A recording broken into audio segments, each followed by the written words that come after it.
श्री भगवान ने जो एक श्लोक में कहा, विचेषु दुराचारो भजते माम अनन्य भाग साधुर्यो समन्तव्यः सम्यक् व्यवस्थितो हिसः।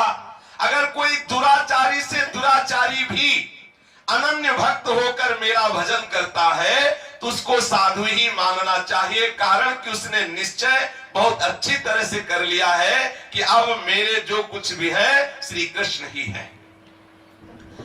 श्री ठाकुर जी कह रहे सुदुराचारो भजते माम अनन्य भाग। जो सुष्ट दुराचारी, सांगोपांग दुराचारी, दुराचार करने में कोई कमी नहीं रखता, सांगोपांग जैसे उपासना ऐसे सांगोपांग दुराचारी, तो दुराचार का अंग उपांग सहित आराधन करने वाला दुराचारी, ऐसा दुराचारी, और वो अनन्य भाग होकर मेरे भजन में लग जाए तो निश्चित वो महात्मा हो जाता है, उसका उद्धार हो जाता है।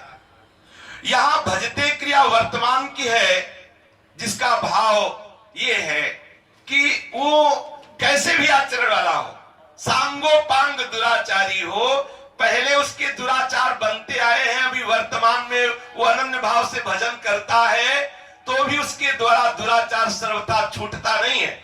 जैसे ब्रेक लगाई जाए तो ये थोड़ी कि उसी समय गाड़ी रुक जाए, कुछ घसीलती है।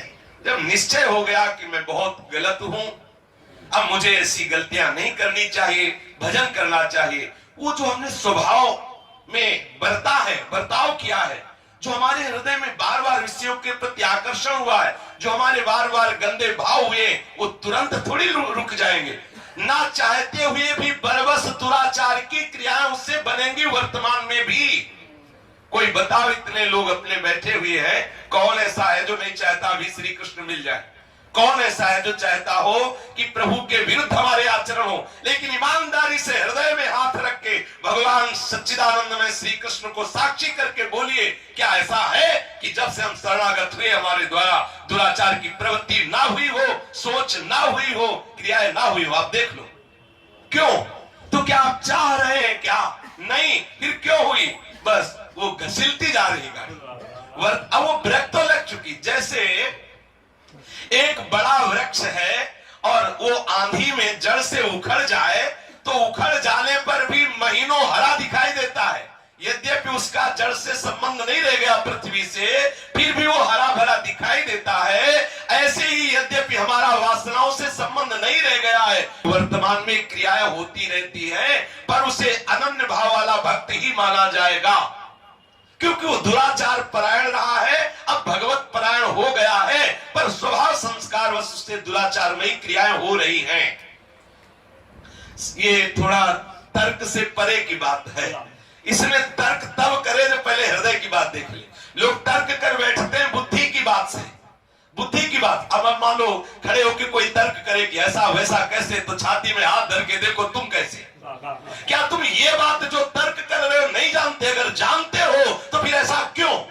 आप हृदय में देखो, देखो विद्वता की बात अलग होती है, हृदय की बात अलग होती है। विद्वता तो मंच में छाट गए, पीछे क्या हो रहा? शुक्ल पक्ष को तो सबको ही जानता है, कृष्ण पक्ष को जाने वही विद्वान है। जो दूसरों के कृष्ण पक्ष को देखता है वो तो अज्ञानी, जो अपने कृष्ण पक्ष को देखता है वही विद्वान है, वही ज्ञानी है। जब अपने कृष्ण पक्ष को देखोगे तो चिल्ला चिल्ला के रोगे और कुछ नहीं बोल पाओगे। अपार कृपा, अहेतु की कृपा, केवल यही निकलेगा। उसके द्वारा दुराचार सर्वथा नहीं छूटता है, स्पष्ट समझ लीजिए। उसके द्वारा दुराचार सर्वथा नहीं छूटता है। कभी कभी किसी परिस्थिति में पूर्व संस्कार वश उसके द्वारा वो पाप की क्रिया हो जाती है, जो उसके स्वभाव में, जो उसके संस्कार में, जो पूर्वाभ्यास से होती चली आई है, ना चाहते हुए भी। तो ऐसे को भी, ऐसी अवस्था में भी उसे भगवान का अनन्य भक्त ही माना जाएगा, ये सिद्धांत। इसीलिए तो भगवान की भक्ति सर्वोपरि है, इसीलिए नामे भक्ता प्रणश्यति। कारण अब उसका लक्ष्य, उसका ध्येय अन्य का नहीं रहा। उसका लक्ष्य धन संपत्ति, आदर सत्कार, सुख आराम आदि प्राप्त करने का नहीं। अब उसका एकमात्र लक्ष्य है मुझे श्री कृष्ण मिले। पर क्या करें? जन्म जन्मांतरों का संस्कार, भोगों का संस्कार, वासना उसको जबरदस्ती खींच के बलात् वैसी क्रिया करा देती है, तो उसको अभक्त नहीं कहा जाएगा, उसको प्रभु का अनन्य भक्त ही कहा जाएगा।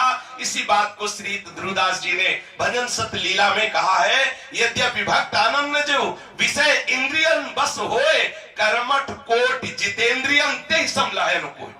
उस भक्त की बराबरी करोड़ों जितेंद्रिय कर्मकांडी नहीं हो सकते, क्योंकि जितेंद्रिय कर्मकांडी को अपने कर्मों पर विश्वास है, कर्मों का भरोसा है, और जितेंद्रिय को अपनी जितेंद्रियता का भरोसा है, लेकिन उसको श्री कृष्ण का भरोसा है। ये खास बात, उस भक्त को अपने आचरण का भरोसा नहीं, क्योंकि जान राम कैसे आचरण के रहे हैं और कैसा आचरण वर्तमान में भी है, उसे प्रभु का भरोसा है। और जिसको प्रभु का भरोसा है उसके लिए क्या दुर्लभ रह गया, उसके लिए दुर्लभ क्या है? ये तो सर्वाणि कर्माणि मयि सन्न्यस्य मत्पराः, उसके लिए प्रभु कहते हैं तेषाम् अहं समुद्धर्ता नृत्य संसार सागरात् भवामि न चिरात् पार्थ मय्या विसिज्जितसा।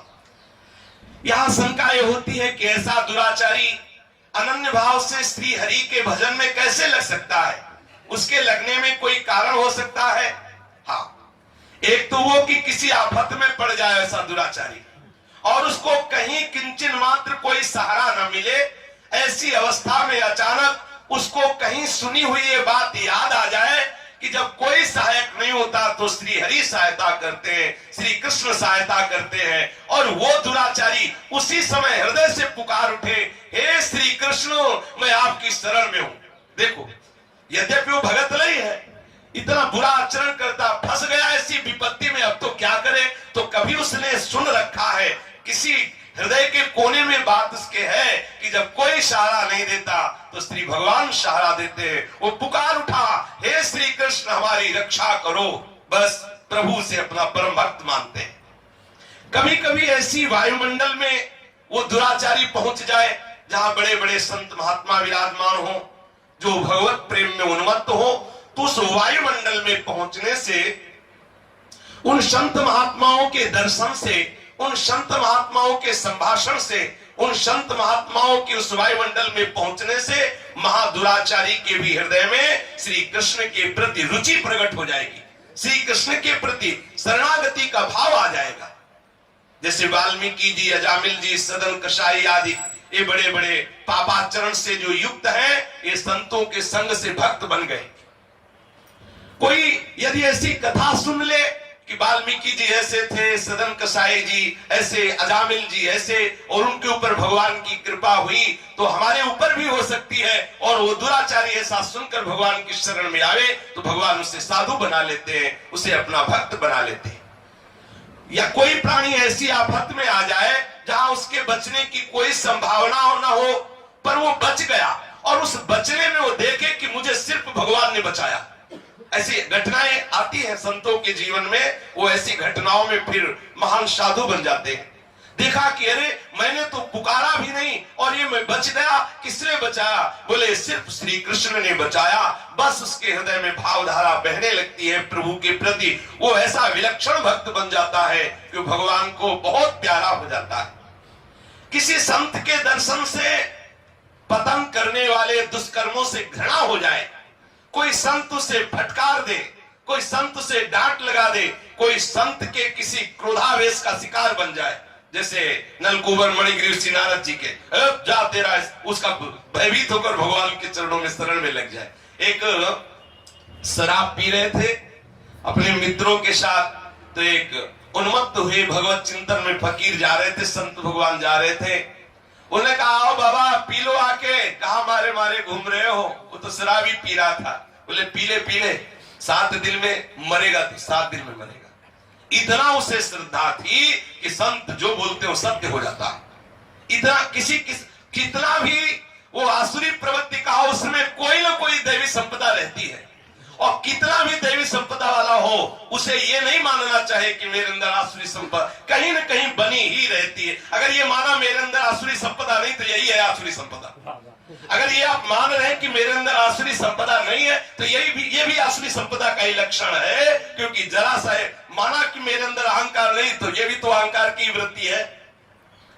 जैसे कोई कितना भी पापी क्यों ना हो उसके अंदर एक न एक वृत्ति पुण्य की रहती है, कोई कितना बड़ा पुण्यात्मा, क्योंकि सुमति कुमति सबके उर रहा है, सबके हृदय में सुमति कुमति रहती है। उसके हृदय में इतनी श्रद्धा थी कि संत महात्मा जो बोल देते हो जाता है। और वो गिलास शराब का वहीं ढीला पड़ गया। महात्मा जी तो चले, वो बात बैठ गई। शायद उसके चिंतन से न बैठी होगी तो संत के संकल्प से बैठ गई होगी कि कैसा जीवन नष्ट कर रहा है, मदिरा पान करके, उन्मत्त हो करके।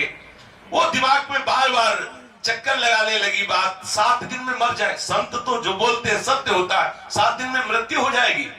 शाम तक तो ऐसा चिंतन बैठा कि नशा तो उतर गया, दूसरा नशा चढ़ गया। जब मरी जाना है तो रात से शराब क्यों पिए, दूसरे दिन शराब नहीं पी।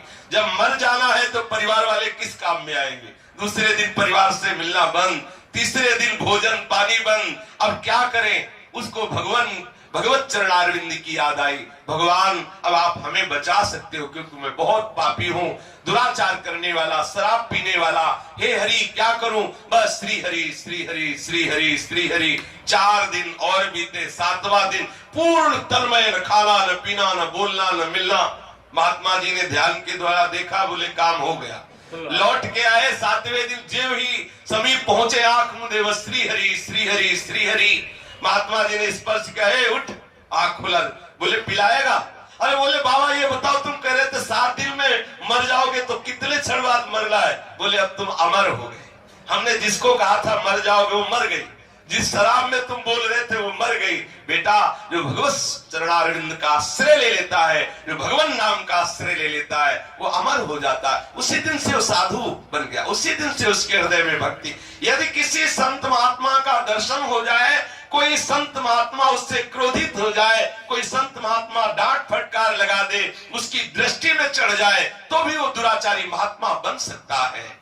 वर्तमान में भी दुराचार करने वाला यदि भगवत चरणारविंद का आश्रित है तो भगवान कृपा करके उसे साधु बना देते। शेष चर्चा आगे। श्री राधा वल्लभ लाल